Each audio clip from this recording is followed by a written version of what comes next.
राष्ट्रीय महामंत्री। अखिल भारतीय जनसंघ पार्टी ने नोएडा सेक्टर 15 में कराया कवि सम्मेलन। हम आपको बताते चलें। यहाँ पर उपस्थित गणमान्य लोग जो आए, हम आपको बताते चले। डॉक्टर आचार्य भरतभूषण पांडे जो जनसंघ पार्टी के राष्ट्रीय अध्यक्ष हैं, वहीं संतोष तिवारी राष्ट्रीय सचिव एवं प्रभारी, डीपी यादव राष्ट्रीय परिवर्तन दल, भूतपूर्व राज्य मंत्री श्री ओमपाल सिंह निडर, भूतपूर्व सांसद ने आकर यहां कवि सम्मेलन में चार चांद लगा दिए। उन्होंने क्या क्या कहा हम आपको बताएंगे। वहीं पवन यादव को उत्तर प्रदेश प्रभारी बनाया गया। हम आपको बताते चलें, आप खुद भी सुन सकते हैं, देख सकते हैं कि किस तरीके से यहाँ लोगों ने एक दूसरे को सम्मानित कर फूल मालाओं से स्वागत किया। दूर दूर से आए जाने माने भारतीय जनसंघ पार्टी के कार्यकर्ता व उच्च अधिकारियों ने यहाँ आकर जनता से क्या बातें करी, हम आपको बताते चलें। खुद भी देख सकते हैं। 2024 के चुनाव की तैयारी भी जनसंघ पार्टी ने शुरू कर दी है। वहीं उन्होंने क्या कहा आपको ये रिपोर्ट में खुद दिखाएंगे।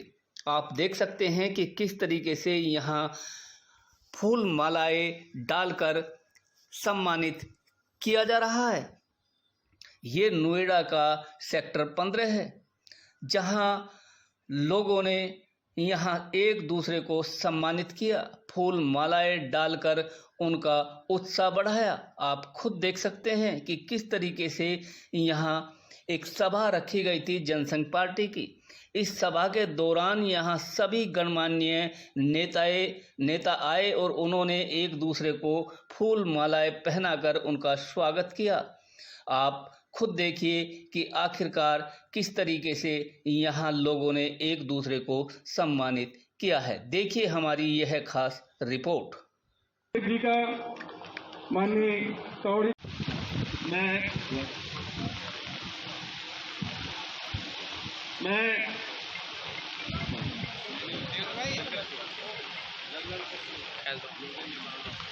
मैं पवन के साथ साथ देवेंद्र जी आ जाएं।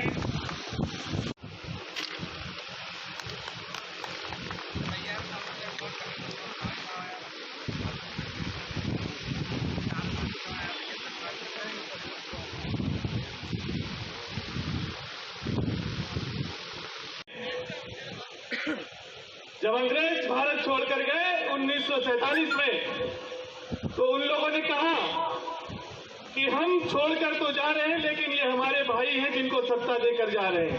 उनके खिलाफ जिन लोगों ने अपने जीवन को बलिदान किया, ये बहुत कम अवसर मिलेगा आपको।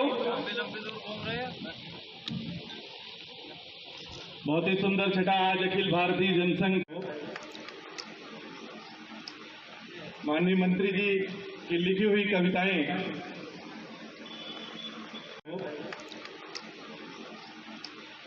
माननीय मंत्री जी की लिखी हुई कविताएं,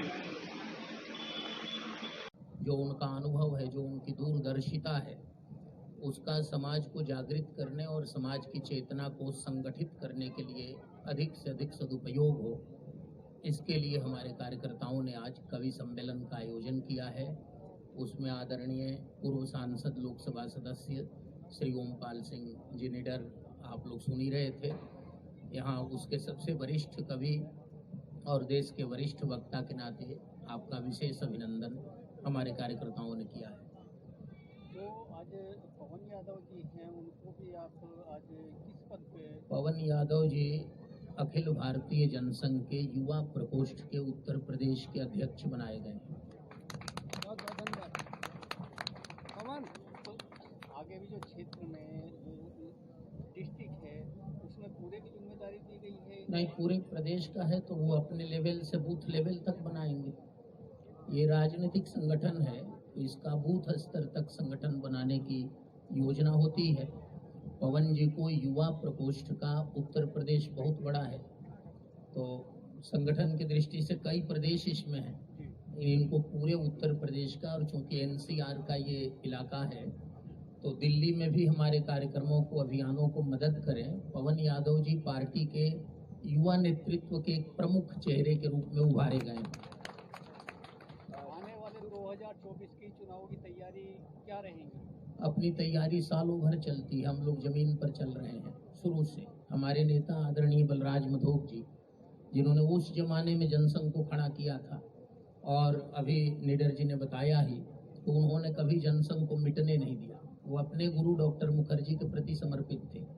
डॉक्टर मुखर्जी ने जनसंघ पार्टी बनाई थी, तो जनसंघ नाम, इसकी विचारधारा, इसका झंडा और देश के लिए इसका जो उपयोग है, उस उपयोग को देखते हुए, इसका औचित्य को देखते हुए जनसंघ को जारी ही नहीं रखना है बल्कि सशक्त करना है। तो हमारी तैयारी उस दिशा में निरंतर बढ़ रही है। लेकिन जहाँ तक 24 की बात है, 24 में हम इस आशा में हैं, इस प्रकार की योजना बनाए हैं कि संसद में एक राष्ट्रवादी ब्लॉक बने, और यदि नरेंद्र मोदी जी या योगी जी भारत माता के उन्नयन के लिए, उनके परम वैभव के लिए कार्य करते दिखे हैं, तो विपक्ष की ओर से भी उसकी हाँ में हाँ मिलाने वाले लोग। इस समय राजनीति में एक बुनियादी अंतर आ गया है कि एक राष्ट्र के पक्ष में और एक राष्ट्र के विरोध में बयान देकर तब राजनीति जारी रखते हैं। जैसे छोटा उदाहरण कर्नाटक का है, जहाँ PFI से बजरंग दल की तुलना कर दी गई। तो हम ये चाहते हैं कि संसदीय चुनाव में हमें इतनी शक्ति मिले कि भविष्य में कोई भारतवर्ष में राष्ट्रवादी शक्तियों के विरोध में बोलने के पहले 100 बार सोचे, और संसद में राष्ट्रवादी ब्लॉक बने, देशभक्तों का एक अलग ब्लॉक बने, उसका प्रभाव ऐसा बने कि सत्ता किसी की भी हो, सत्ता बदलती रहती है, लेकिन व्यवस्था परिवर्तन ना हो। हिंदुत्व की रक्षा पर और इस देश की एकता, अखंडता, इसकी संस्कृति, इसके इतिहास और इसके भूगोल, इस पर कहीं कोई रत्ती भर भी प्रश्न चिन्ह उठाने वाला तत्व मौजूद ना हो संसद में। इसकी योजना है हमारी। हम कम से कम 20 लोकसभा क्षेत्रों पर पूरे देश में ध्यान केंद्रित करके और इस प्रकार से लड़ रहे हैं। लड़ेंगे ज्यादा सीटों पर, लेकिन बचाना है, लोकतंत्र को बचाना है। जिस संविधान की लोग बात करते हैं कि संविधान बचाना है, तो हिंदुत्व को बचाना बहुत जरूरी है। हिंदुत्व इसका प्राण है। जहाँ हिंदुत्व नहीं है और दूसरे लोग हैं, मैं किसी मजहब का विरोधी नहीं हूँ, लेकिन वहाँ जो चल रहा है, रोज 500,000 लोग मर रहे हैं, उस तुलना में हिंदुस्तान को देख लो। लेकिन यहाँ भी अगर हिंदुत्व नहीं बचा और हम सिर्फ जातियों में बंटते रहे, और परिणाम कहीं भगवान न करे एक आध जगह और उल्टे आ गए, तो जो स्वार्थी लोग हैं, आताताई लोग हैं, जो रोहिंग्याओं के ऊपर तो आंसू बहाते हैं, बांग्लादेशियों पर आंसू बहाते हैं, आप समझ रहे हैं। लेकिन जब 100 मकान ढाए जाते हैं हिंदुओं के जैसलमेर और जोधपुर में, एक शब्द नहीं बोलते। और इसमें हमारी न्याय व्यवस्था भी कहीं न कहीं दोषी तो है। मैं बहुत सम्मान से, मैं अपमान करना नहीं चाहता, एक सवाल और पूछूंगा, क्योंकि मानवता सिर्फ उन लोगों के लिए है जो देश को अपना नहीं मानते। वो देश के हैं भी नहीं, वो तो घुसपैठिए हैं। लेकिन जो देश को अपना मानते हैं, जो प्राण देते हैं, मानवता उनके लिए नहीं होनी चाहिए। एक छोटा सवाल और पूछूंगा आपसे। जंतर मंतर पे पिछले 20 दिन से कुछ पहलवान लड़कियां और लड़के बैठे हुए, हाँ, और उनको सुप्रीम कोर्ट द्वारा FIR भी दर्ज हो चुकी है, लेकिन कार्रवाई क्यों नहीं? देखिए, जब तक सुप्रीम कोर्ट के संरक्षण में अब वो काम है, वो सरकार के निर्देशन में नहीं है। सुप्रीम कोर्ट के निर्देशानुसार उन पर रिपोर्ट हुई है, आप समझ रहे हैं, और रिपोर्ट की जांच चल रही है। पुलिस उस पर जांच को प्रस्तुत करेगी, तो फिर न्यायालय करेगा कार्रवाई। इसमें बीच में अगर कोई शासन ये चाहे, कोई मंत्री, प्रधानमंत्री, कि हम कोई कर दें, तो ये फिर हमारे सर्वोच्च न्यायालय का अपमान होगा। आने वाले समय में रोजगार नहीं, क्योंकि जमीन चली गई और दूसरे साधन जो थे वो भी लुप्त प्राय हो गए, क्योंकि बड़ी बड़ी गाड़ियां आ गई, बड़े बड़े कारोबार वाले लोग आ गए। अच्छी बात है, इलाके को उन्नत करने के लिए, आगे बढ़ाने के लिए उद्योग और बड़े बड़े कारोबार भी जरूर है, लेकिन गरीब जिस खुली हवा में सांस ले सके वो वातावरण भी जरूरी है। इसलिए तमाम लोगों से मेरा अनुरोध है कि नोएडा की जब भी कोई दिक्कत परेशानी उनके सामने आए तो जरूर वो उसमें सहयोग करें, क्योंकि अभावों में पला और बड़ा हुआ ये इलाका आज देखने में तो सरसर लगता है, लेकिन तमाम नौजवान आज भी हमारे जो बच्चे हैं वो उनमें 50-60% बच्चे बेरोजगार हैं, पढ़ाई का बंदोबस्त पूरी तरह है नहीं, और धनाढ़ पैसे लोग जो स्कूल बनाते हैं उनका नाम पब्लिक स्कूल है, शिक्षा चाहे अंग्रेजी की हो चाहे हिंदी की हो वो बहुत महंगी है, और सरकारी स्कूल तो करीबन बंद ही हो गए हैं। शिक्षा जो सबसे ज़्यादा ज़रूरी है, जिसके बगैर इंसान इंसानियत की तरफ नहीं जाता है, वो शिक्षा ज़रूर बच्चों को मिले, ज़रूर इस इलाके के बच्चे पढ़ लिख करके आगे जाएं, ऐसा मेरा सोच है।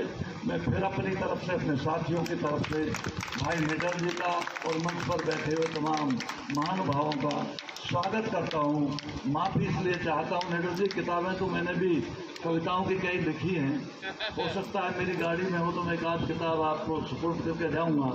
अभी जो इंटरनेशनल बुक फेस्टिवल हुआ था दिल्ली में प्रगति मैदान में, वेद प्रकाश वैदिक जी ने हमारी किताबों का विमोचन किया था, और आपके सामने माननीय चंद्रशेखर जी और प्रमोद महाजन जी और रामविलास पासवान जी, शरद यादव जी और लालू जी, ये तमाम हमारी किताबों के विमोचन में हमेशा रहे हैं। तो मेरी शुभकामनाएं इस कवि सम्मेलन को भी, अच्छी कविताएं सुनो, लेकिन भाई तुम लोग जो यहाँ बैठे हो मेरे गांव और आसपास के लोग, उनका भी ये फर्ज है कि उन शब्दों के अर्थ को समझ करके उसे अपनी ज़िंदगी में भी उतारने का काम करो, ताकि हम आगे बढ़ सकें और एक विचारों की ताकत बन सके जो इस देश को राष्ट्रवाद